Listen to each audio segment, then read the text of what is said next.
నమస్తే, welcome to yes news. ముందుగా headlines. పలు జిల్లాలలో జిల్లా కలెక్టర్లు వినూత్న ఆలోచనలతో ప్రజలకు ఉపయోగపడే కార్యక్రమాలు నిర్వహించడాన్ని అభినందించిన ముఖ్యమంత్రి చంద్రబాబు నాయుడు. విజయవాడ సింగ్ నగర్లోని సెంట్రల్ నియోజకవర్గంలో ప్రజా దర్బార్ కార్యక్రమాన్ని నిర్వహించిన ప్రభుత్వ విప్, సెంట్రల్ నియోజకవర్గ ఎమ్మెల్యే. నూతన సంవత్సర శుభాకాంక్షలను విద్యార్థులకు ఉపయోగపడేలా మలచిన కృష్ణా జిల్లా, పల్నాడు జిల్లా కలెక్టర్లను ముఖ్యమంత్రి చంద్రబాబు నాయుడు అభినందించారు. పలు జిల్లాలలో జిల్లా కలెక్టర్లు వినూత్న ఆలోచనలతో ప్రజలకు ఉపయోగపడే కార్యక్రమాలు నిర్వహించడాన్ని ముఖ్యమంత్రి అభినందించారు. కలెక్టర్లు చేసిన కార్యక్రమాలను ముఖ్యమంత్రి చంద్రబాబు నాయుడు తన ఎక్స్ ఖాతాలో పోస్ట్ చేశారు. పలు జిల్లాలలో జిల్లా కలెక్టర్లు వినూత్న ఆలోచనలతో ప్రజలకు ఉపయోగపడే కార్యక్రమాలు నిర్వహించడాన్ని ముఖ్యమంత్రి అభినందించారు. కలెక్టర్లు చేసిన కార్యక్రమాలను ముఖ్యమంత్రి చంద్రబాబు తన ఎక్స్ ఖాతాలో పోస్ట్ చేశారు.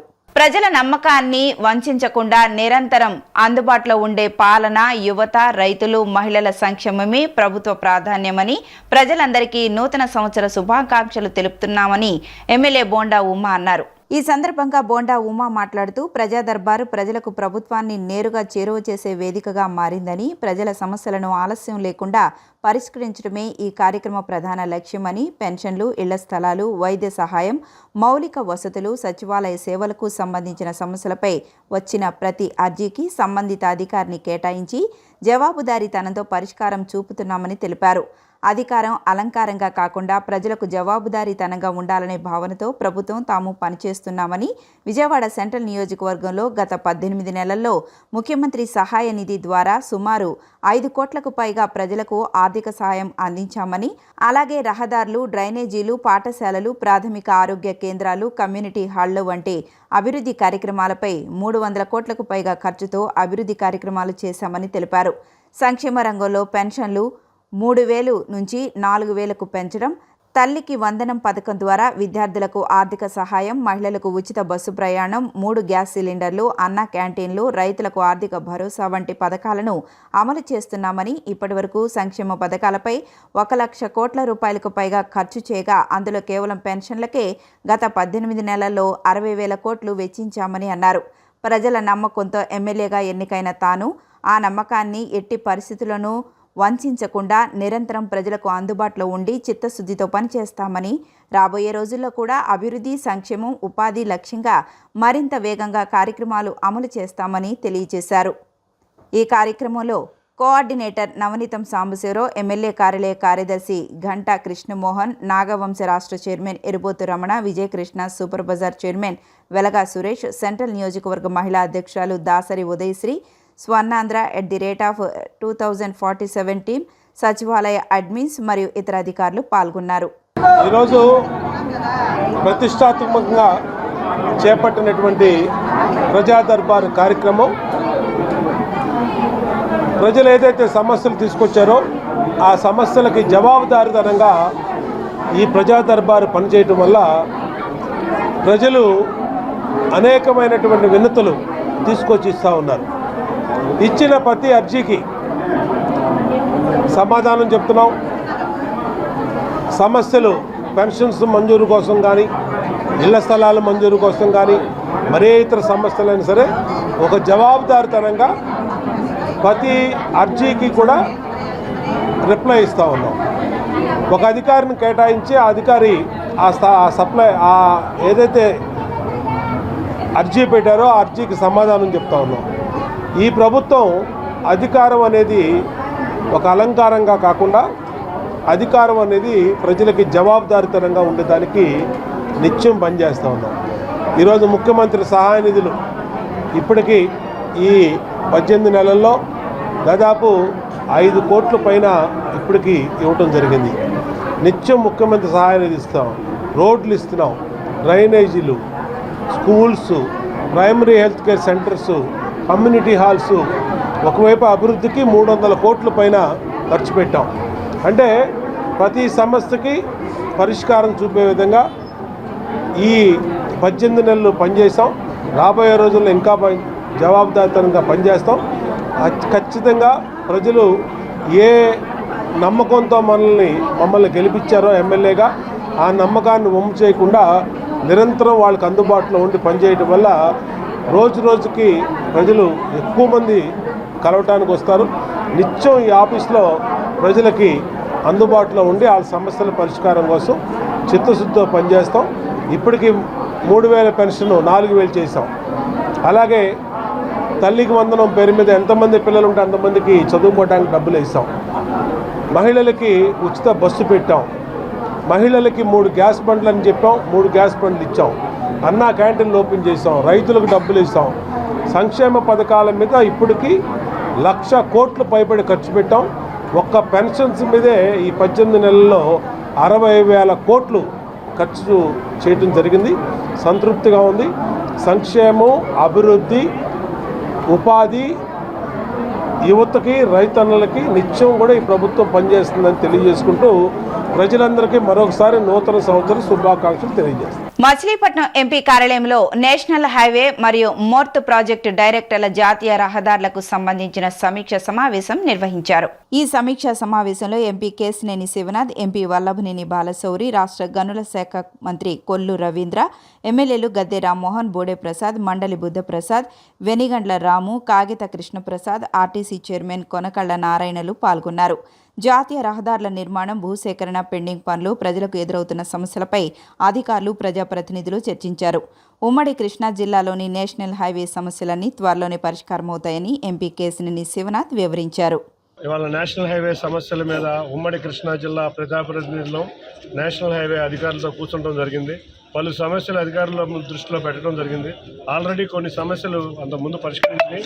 వాటిల్లో చిన్న చిన్న ప్రాబ్లమ్స్ కూడా వారి ముందుకు తీసుకువచ్చిన వెంటనే పరిష్కరిస్తామని వారు తెలియజేయడం జరిగింది. ఈ సమావేశం చాలా ఫ్రూట్ఫుల్గా జరిగింది. తప్పకుండా నేషనల్ హైవే సమస్యలు, ఉమ్మడి కృష్ణా జిల్లాలో సమస్యలు అతి త్వరలో ప్రజల కష్టాలు గట్టెక్కుతాయని తెలియజేసుకుంటారు. విజయవాడ అభివృద్ధిలో ముస్లిం సామాజిక వర్గం ముఖ్య భూమిక పోషించిందని ఎంపీ కేశినేని శివనాథ్ అన్నారు. లబ్బీపేటలో పునర్నిర్మించిన మస్జిద్లో తొలి నమాజ్ దువా కార్యక్రమం చేపట్టారు. 4వ అంతస్తులో స్కిల్ డెవలప్మెంట్ సెంటర్ని కేటాయించడంపై ఎంపీ హర్షం వ్యక్తం చేశారు.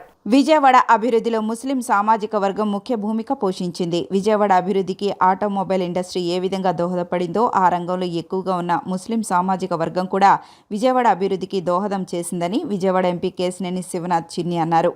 లబ్బీపేటలోని డాక్టర్ వైవీరావు హాస్పిటల్ రోడ్లో జమాయతే అహ్లే హదీస్ ఆధ్వర్యంలో పునర్నిర్మాణం జరిగిన మసీదులో తొలి నమాజు దువా ప్రత్యేక ప్రార్థన కార్యక్రమం శుక్రవారం జరిగింది. ఈ కార్యక్రమానికి ముఖ్య అతిథులుగా ఎంపీ కేశినేని శివనాథ్, ఎమ్మెల్యే గద్దె రామ్మోహన్ హాజరయ్యారు. వీరికి జమాయతే అహ్లే హదీస్ అధ్యక్షుడు నజీర్ అహ్మద్, రాష్ట్ర ఉర్దూ అకాడమీ చైర్మన్ ఫరూక్ షబ్లీతో పాటు మత పెద్దలు స్వాగతం పలికారు.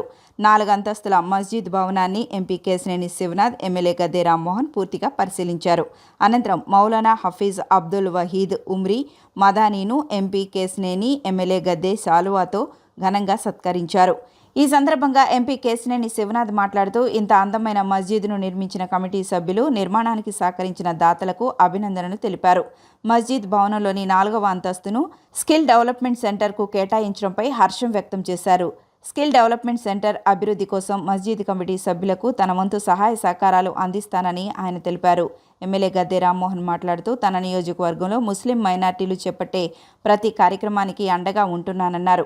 ముస్లిం సామాజిక వర్గానికి నీతి నిజాయితీకి మాత్రమే కాదు, ఇచ్చిన మాటకు కట్టుబడే స్వభావం సొంతమన్నారు. మస్జిద్లో ప్రార్థనలు మాత్రమే కాదు, సమాజంతో ఏ విధంగా ఉండాలి, ఎదుటివారు చిరాకు పెట్టినా వారిని ప్రేమతో, సహనంతో మార్చుకునే విషయాలు బోధిస్తారని పేర్కొన్నారు.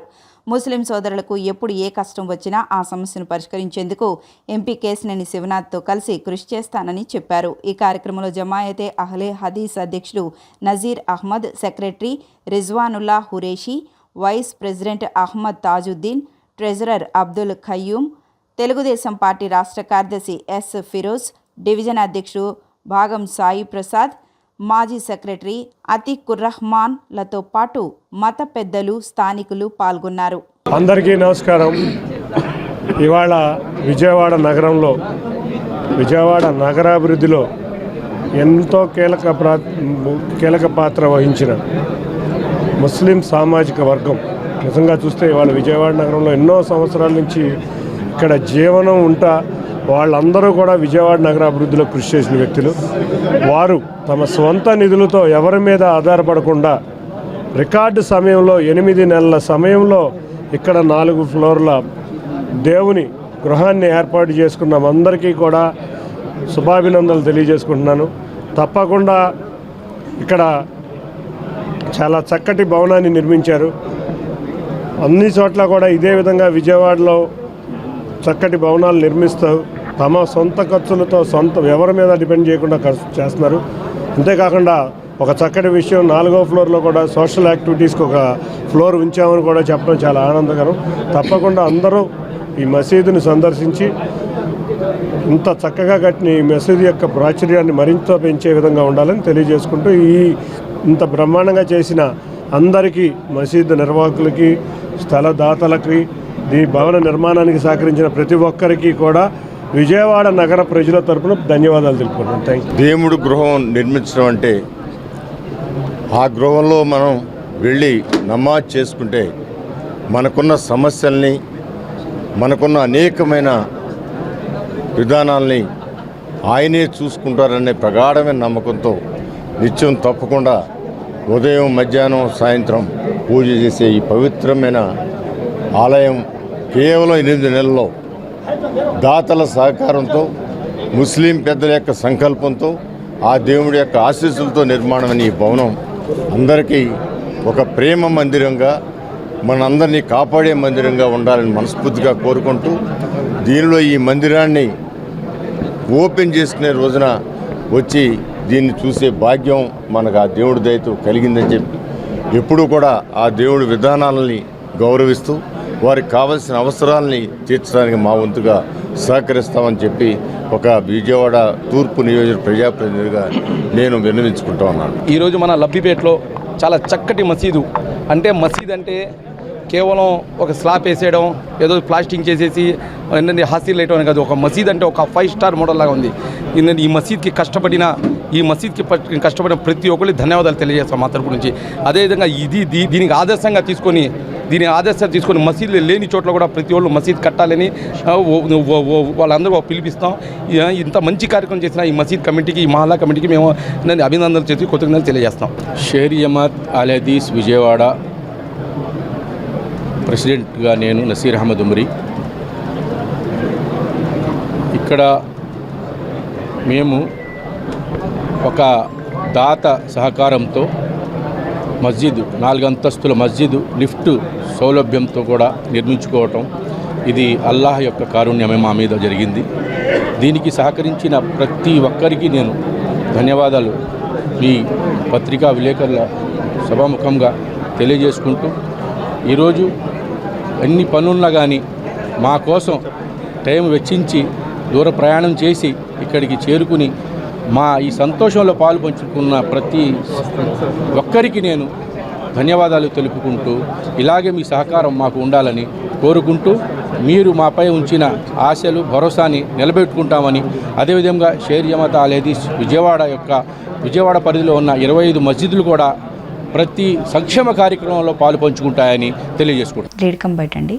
దశాబ్దాలుగా అణచివేతకు గురవుతున్న బీసీల ఆశలతో, ఆకాంక్షలతో చెలగాటమాడుతూ వారిని మరోసారి మోసగించేందుకు ముఖ్యమంత్రి నారా చంద్రబాబు నాయుడు సిద్ధమయ్యారని బీసీవై పార్టీ జాతీయ అధ్యక్షుడు బోడే రామచంద్ర యాదవ్ తీవ్రస్థాయిలో ధ్వజమెత్తారు. ఈ మేరకు ఆయన శుక్రవారం ఓ పత్రికా ప్రకటనను ఆయన విడుదల చేశారు. బీసీ రక్షణ చట్టం ముసాయిదా సిద్ధమైందంటూ తన అనుకూల పత్రికల్లో కట్టుకథలు అల్లించి బీసీల భవిష్యత్తును పణంగా పెట్టి కేవలం కాలయాపన చేయాలనే దుర్మార్గపు ఆలోచనతోనే ఈ లీకుల నాటకానికి తెరలేపారని ఆయన తీవ్ర ఆగ్రహం వ్యక్తం చేశారు. ఇది బీసీల ఆత్మగౌరవంపై చంద్రబాబు చేస్తున్న మరో దాడి అని ఆయన అభివర్ణించారు. అందరికీ నమస్కారం. బీసీ రక్షణ చట్టం చంద్రబాబు నాయుడు గారు అధికారంలోకి రావడానికి ఇచ్చిన హామీలలో ప్రధానమైనది బీసీ రక్షణ చట్టం.